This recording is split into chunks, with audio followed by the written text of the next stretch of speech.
Être ce que nous voulons avec fierté et passion, le Grand Cherokee 2015, le meilleur de nous-mêmes, vous présente Megamag. CT Motors, le spécialiste de vos déplacements, vous présente Megamag.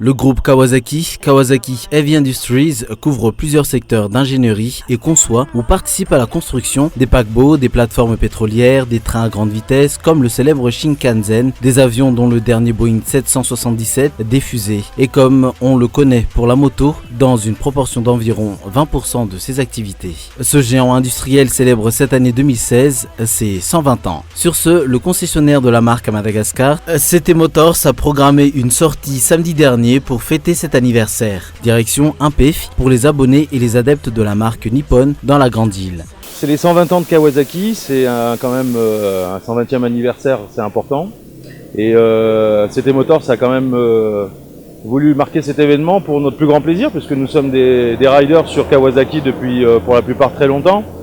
Et c'est l'occasion de faire une sortie, c'est l'occasion de se retrouver, c'est l'occasion d'être à côté de nos cahuètes, comme on dit. Et voilà, ça va être une petite sortie parce qu'on va juste à Ampef, mais déjà c'est sympa, je pense qu'on est une vingtaine. C'est dommage, il y en a d'autres qui auraient pu nous rejoindre, mais voilà, ça va être une balade très charmante. Il y a pas mal de cylindrées, il y a des 1000, il y a des 250, il y a des 300, il y a des 800, des roadsters en particulier, et ça va être une très très belle sortie. Voilà.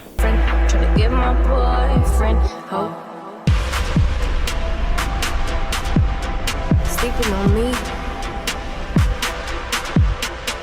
I don't know what they want. I just do what I want. They be sleeping on me. They be sleeping on me. But they're sharing my dream. I'm real. I'm back.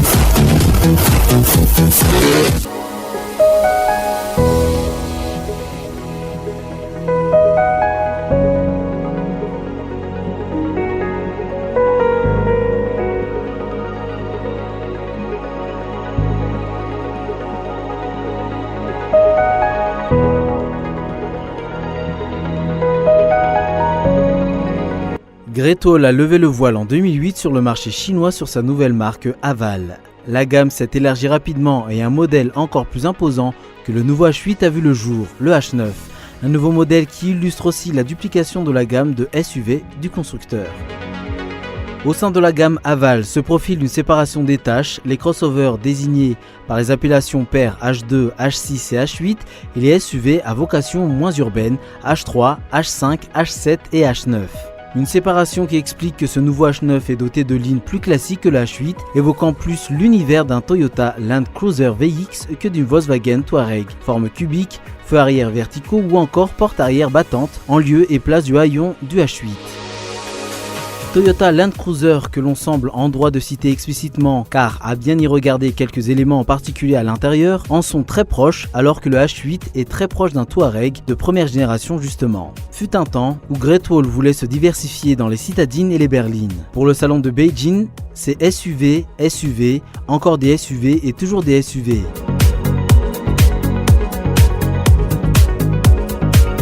La ligne est un mix d'Haval H3, H5, le Land Cruiser Prado et de VW Tiguan.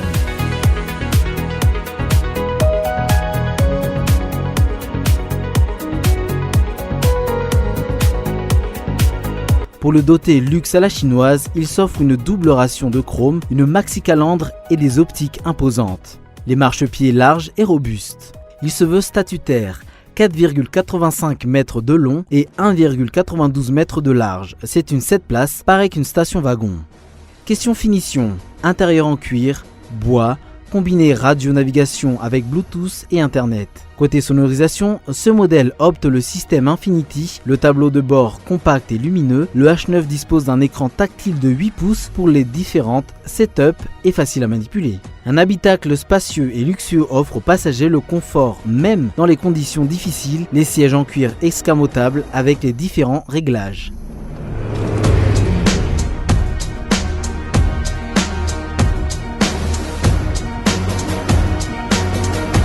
Les 5 sièges passagers à l'arrière sont escamotables pour avoir une capacité de 747 litres.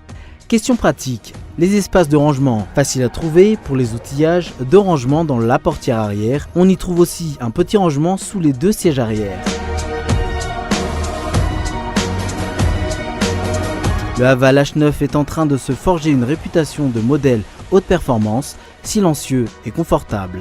Avec ses différentiels, il sait franchir davantage qu'un trottoir vu les essais de ce modèle sur toutes les conditions. En matière de 4x4, il sait tout avec sa gueule de baroudeur dur à cuire. La toute dernière technologie Borg-Warner se retrouvant sous le capot d'un modèle Great Wall, c'est le système de distribution complet avec une chaîne silencieuse très sophistiquée. Côté mécanique, il reste fidèle au châssis séparé, celui des Haval H3 et H5, mais il s'offre un 4 cylindres 2,0 litres turbo à injection directe, 215 chevaux avec boîte automatique à 6 rapports. Il est possible aussi de passer en mode séquentiel à l'aide des palettes au volant pour les conduites sportives. Comme tous les derniers cris des gammes SUV, cet Haval H9 dispose de tous les éléments nécessaires, équipé d'un système ESP Electronic Stability Program qui contrôle la stabilité du véhicule dans toutes les phases de roulage. Pour conserver la trajectoire en toutes circonstances, le système électronique combine 3 fonctions connues, le REF, répartiteur électronique de freinage, l'ABS, anti-blocage des roues, l'ASR, anti-patinage des roues et une 4e, le CDS, contrôle dynamique de stabilité. Sans oublier le système HDC, Hill Descent Control, une technique relativement moderne. Un système de contrôle de descente en pente est simplement disposé afin de prendre le contrôle des freins lorsque le véhicule se retrouve sur une pente abrupte et glissante. À part le HDC, ce modèle aussi un système HAC, Hill Start Assist Control, associé au système ECB. Le dispositif d'aide au démarrage en côte détecte tout recul du véhicule lors d'un démarrage en côte et augmente dès lors automatiquement la pression des freins sur les 4 roues pour laisser au conducteur suffisamment de temps pour passer de la pédale de frein à la pédale d'accélérateur sans que le véhicule recule. Haval H9 dispose également de 6 modes de conduite automatique, sportive avec mode séquentiel, mode neige, sable et mud road. Tout ça se règle sur un sélecteur. Alors que le H8 est un SUV luxueux, le H9 est davantage un 4x4 à l'ancienne et baroudeur et dispose d'un châssis séparé comme les Haval H3 et H5, premiers de la série. Doté d'une technologie de boîte de transfert, la boîte de transfert Borg-Warner a 2 rapports TOD répartis automatiquement sans intervention du conducteur. Le couple entre les roues avant et arrière au bénéfice de la motricité, de la stabilité et de la dynamique du véhicule, que ce soit en conduite tout-terrain ou sur route et par bonnes ou mauvaises conditions météorologiques. Malgré les préjugés sur les produits chinois, la Haval se trouve en pole position des marques chinoises depuis son apparition sur le marché. Et pour cause, elle est pourvue des mêmes aptitudes que les produits occidentaux de renom. Côté consommation, la Haval n'est pas très gourmande. Elle modère son appétit à environ 12 litres au 100 en ville. CT Motors a opté pour cette marque chinoise au détriment des marques occidentales en privilégiant le rapport qualité-prix. Inutile en effet de préciser que dans la conjoncture qui prévaut, acquérir un produit haut de gamme à un prix low cost est une aubaine. Le prix de ce modèle, à partir de 170 millions d'ARR.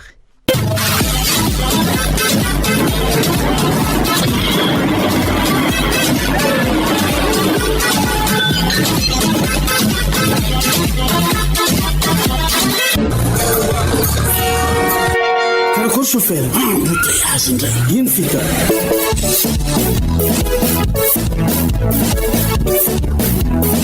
Paula chica, ya la mutea, Yule moto, marketing co, marcha rapide, tunga vanifide, moto scooter, ma piesi valer, anse te motos, andaro. Kimco Super 8, scooter en piste valeur.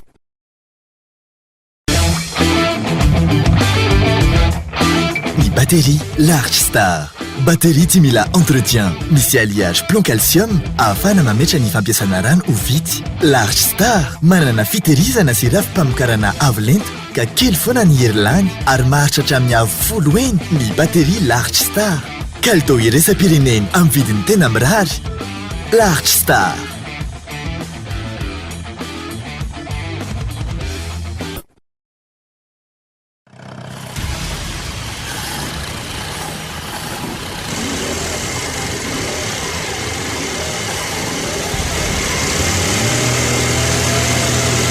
Votre moteur s'abîme trop vite? Changez de marque d'huile. Boss Lubricant, fabriqué à base d'un composé de dernière technologie sans cesse amélioré, qui protège votre moteur en l'aidant à résister efficacement à la pression et au frottement. Boss Lubricant, pour un moteur toujours plus résistant.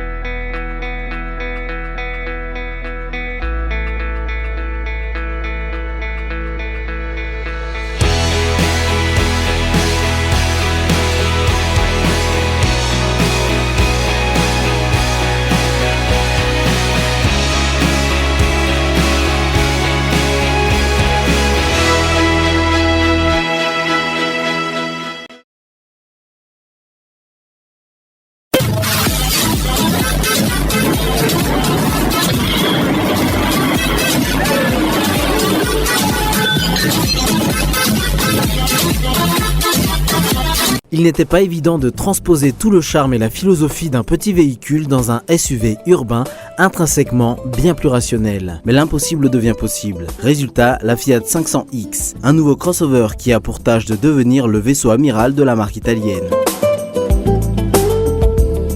Face à l'engouement actuel pour les SUV urbains, Fiat fait comme tout le monde en élargissant sa gamme. Le 500X est ainsi le 6e membre de la famille, après la citadine 500 déclinée en version découvrable 500C et le mini-space 500L proposé quant à lui en version longue et baroudeuse. Pour revendiquer l'héritage de la Fiat 500 de la fin des années 50, il va falloir passer quelques épreuves, dont celle du design, du plaisir de la conduite et de la personnalité. En bon SUV urbain qui se respecte, le 500X est proposé en version 2 et 4 roues motrices chez Landis Automotive à Beurirk, le concessionnaire de la marque italienne à Madagascar. Et c'est le modèle 4x4 qu'on va vous présenter aujourd'hui. Effectivement, on a reçu 2 modèles de Fiat 500X cette année. La Fiat 500X 4x4 dont le moteur est de 2,4 litres essence, ainsi que la Fiat 500X 4.2 dont le moteur est 1,4 litre turbo. À part le moteur et les 4 roues motrices, je crois, la finition intérieure aussi différencie ces 2 modèles. D'abord, la Fiat 500X 4x4, elle est en intérieur cuir. Par contre, la Fiat 500X 4.2, elle est en finition en tissu. Certains modèles se doivent d'être au moins aussi séduisants que rationnels. C'est la force de la citadine 500. Et ce sera de toute évidence celle du 500X, dont la silhouette a de toute évidence été façonnée pour être plus sexy que pratique. Double phare arrondi, moustache chromée, on retrouve clairement les gènes de la famille. Mais contrairement au pragmatique Minispace 500L, Fiat est cette fois parvenu à respecter l'esprit original du célèbre pot de yaourt avec une ligne de toit arrondie débouchant sur un haillon incliné. On adore aussi les ailes musclées renforcées par des éléments de plastique brut, lui qui lui confère un style un peu rebelle. Vraiment, le coup de crayon est très réussi et mis à part les grosses optiques arrière façon mini, on ne voit pas ce qui pourrait ne pas plaire à la clientèle du genre. La version 4 roues motrices qui nous intéresse est motorisée par 2,4 litres multijet, 140 chevaux, accouplée à la boîte automatique construite sous licence ZF à 9 rapports baptisés AT9. On peut choisir un mode tout auto ou jouer avec les palettes et le levier pour monter ou descendre les rapports. Pour moi, la double commande volant et levier devait être un élément de base sur tout véhicule avec des boîtes auto modernes, alors je dois dire que je suis content de retrouver les deux sur la 500X. Le moteur a du couple, les reprises sont assez franches et en plus avec la boîte 9, c'est un régal. Les 140 chevaux du multijet vous emmèneront joyeusement à bon port avec un réel plaisir de conduite. Bonne surprise, il sait se faire discret, un bon point au niveau de l'insonorisation de ce crossover.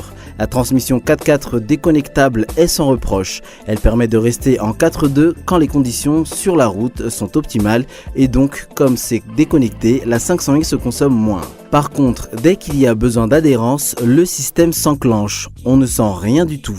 Et là, on passe automatiquement en 4x4 avec tous les avantages que comporte une transmission intégrale en termes de tenue de route, de motricité et de sécurité.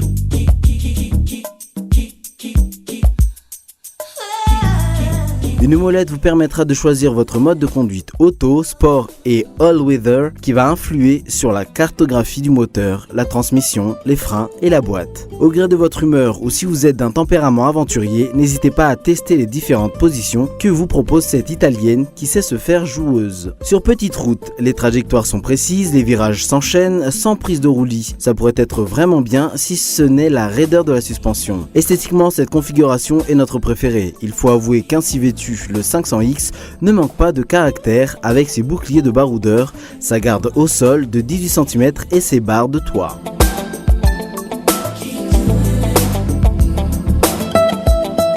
Nous retrouvons néanmoins clairement l'esprit de la Citadine 500 avec un tableau de bord original exploitant des matériaux globaux de bonne qualité. Pour le coup, la position de conduite bien haute et réglable au millimètre est excellente. Les nouveaux sièges assurent un bon maintien latéral, les rangements sont nombreux et l'ergonomie est bien pensée avec l'écran du système multimédia joliment intégré en hauteur, tandis que les aérateurs centraux sont déportés près des commandes de climatisation.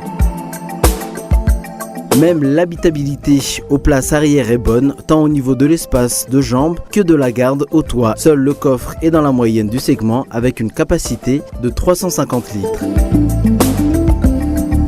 Le 500X exploite une plateforme dérivée de celle de la 500L, la même que son cousin, le Jeep Renegade, de qui il récupère également la transmission intégrale. Les prestations routières sont donc sans surprise plus dynamiques que confortables. C'est en tout cas ce qui caractérise notre modèle d'essai équipé de la transmission intégrale et du bloc 2,4 litres diesel de 140 chevaux, qui était doté de suspensions si rigides que la caisse ne semblait soumise à quasiment aucune prise de roulis. Une version assez performante capable de réaliser le 0 à 100 en 9 secondes 8, ainsi que de bonnes reprises grâce à l'important couple maxi de 350 Nm disponible dès 1750 tours minute, et l'aide d'une excellente boîte auto à 9 rapports aussi douce que rapide. La qualité de l'habitacle est sans conteste supérieure à celle de ses concurrents, d'autant que le 500X propose tous les équipements de sécurité actuels, tels le régulateur de vitesse adaptif ou le système de suivi de voie automatique. On atteint peut-être ici les limites de la 500X qui est vraiment plus à l'aise sur route que sur piste. Les angles sont limites pour une pratique off-road, angle d'attaque 21, angle de fuite de 30 degrés et angle ventral de 22 degrés. La suspension ferme sur route devient difficile sur une piste au revêtement très inégal. Mais c'est réducteur de penser cela car la plateforme de la 500X sert aussi de base à la nouvelle Jeep Renegade et là tout s'éclaire. Un peu de piste et quelques flaques, l'essai tout-terrain est assez limité, mais la 500X n'est pas un 4x4 franchisseur. En effet, sur le même segment, un même constructeur ou groupe n'a pas intérêt à opposer de véhicules. C'est là où nos amis sont intelligents car, comme dans l'histoire du rat des villes et du rat des champs, nous sommes en présence d'un côté avec l'italienne Crossover des villes et l'américaine SUV des champs. Au final, on a aimé ce véhicule pour sa ligne, son moteur, sa boîte de vitesse, son comportement routier et sa transmission 4x4 qui se révèle très efficace et sécurisant, et sans oublier son intérieur agréable et bien fini. Ceux qui ont moins aimé ce sont ses capacités tout-terrain limitées, sa suspension trop raide. Le prix actuellement, ça varie à partir de 120 millions d'arrière. Parce qu'on a 3 modèles en boîte manuelle 4.2, boîte automatique 4.2 et 4.4.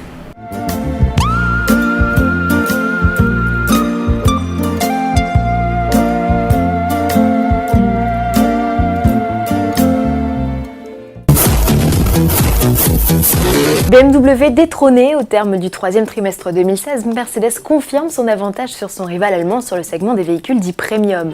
Le constructeur à l'étoile a encore vendu plus de véhicules que la firme Lelis, avec 1,53 million d'unités écoulées contre 1,47 pour BMW. Audi ferme la marche avec un peu plus d'1 400 000 modèles vendus.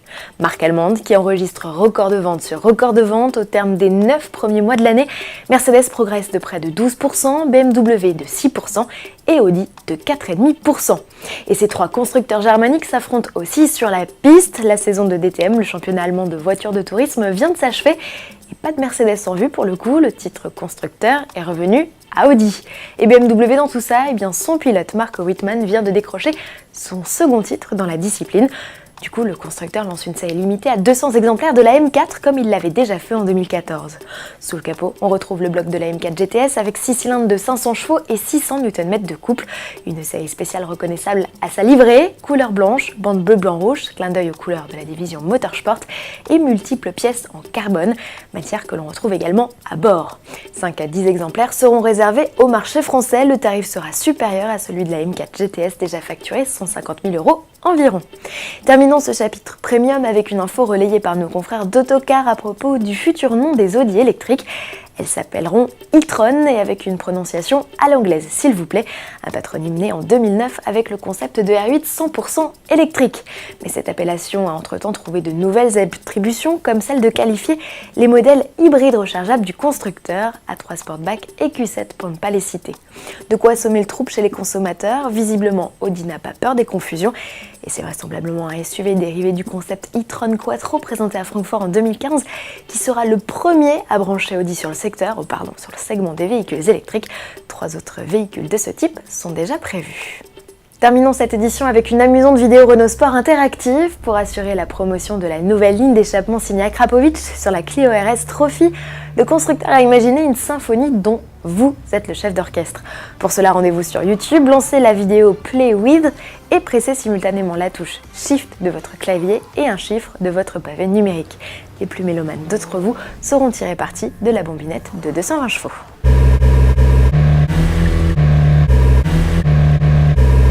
Quatrième titre de champion du monde des rallyes pour le duo de choc Sébastien Ogier, Julien Ingrassia. L'équipage français au volant de sa Polo RWRC s'est assuré du titre à 2 manches de la fin de saison après avoir remporté le rallye d'Espagne. Sébastien Ogier égale ainsi au palmarès du WRC 2 légendes finlandaises, Roa Kankkunen et Tommi Mäkinen. Désormais, l'objectif est d'assurer le titre constructeur à Volkswagen, comme l'a expliqué le pilote à nos confrères de l'équipe.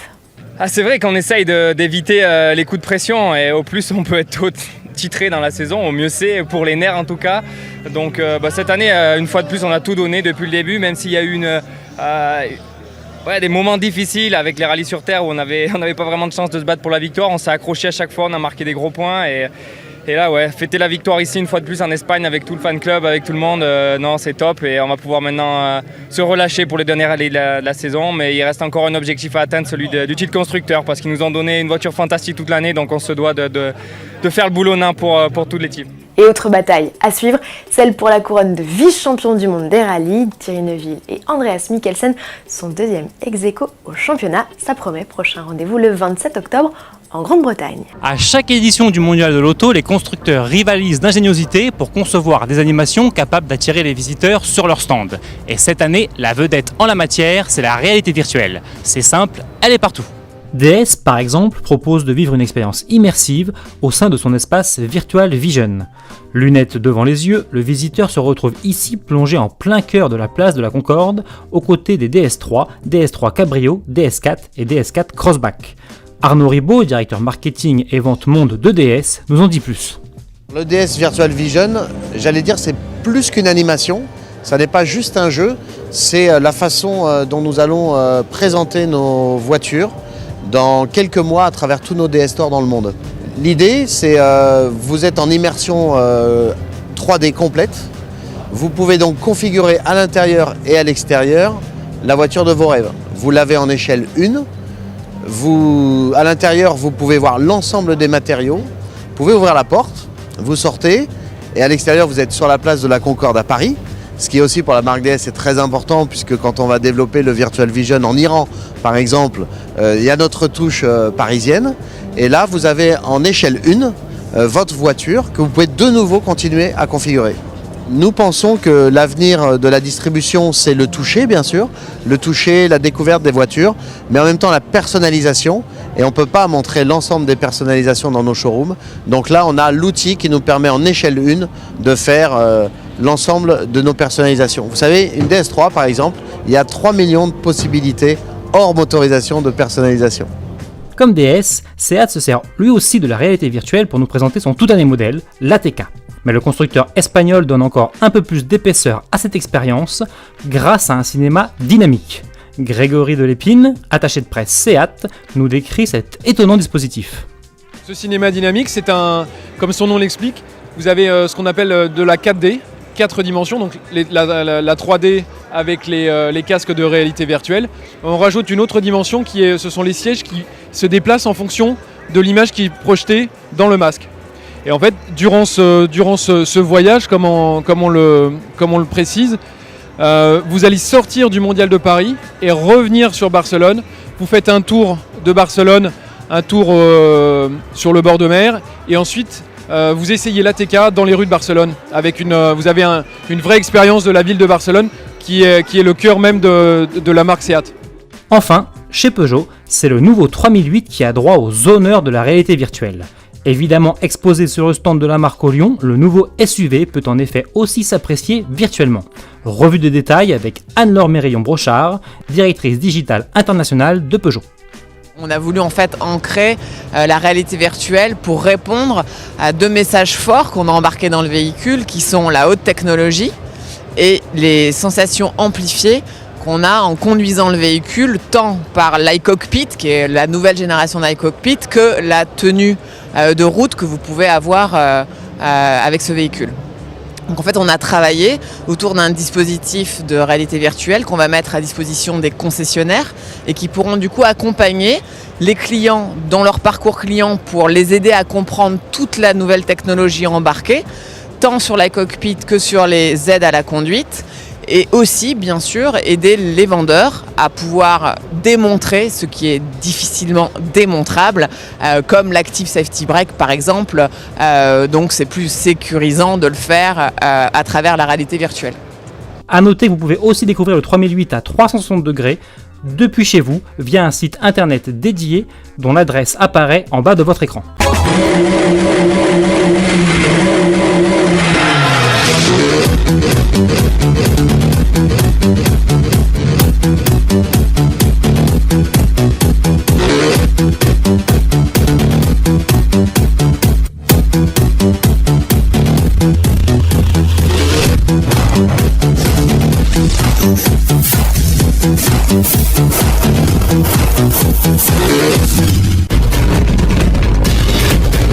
Être ce que nous voulons avec fierté et passion, le Grand Cherokee 2015, le meilleur de nous-mêmes, vous a présenté Mekamag.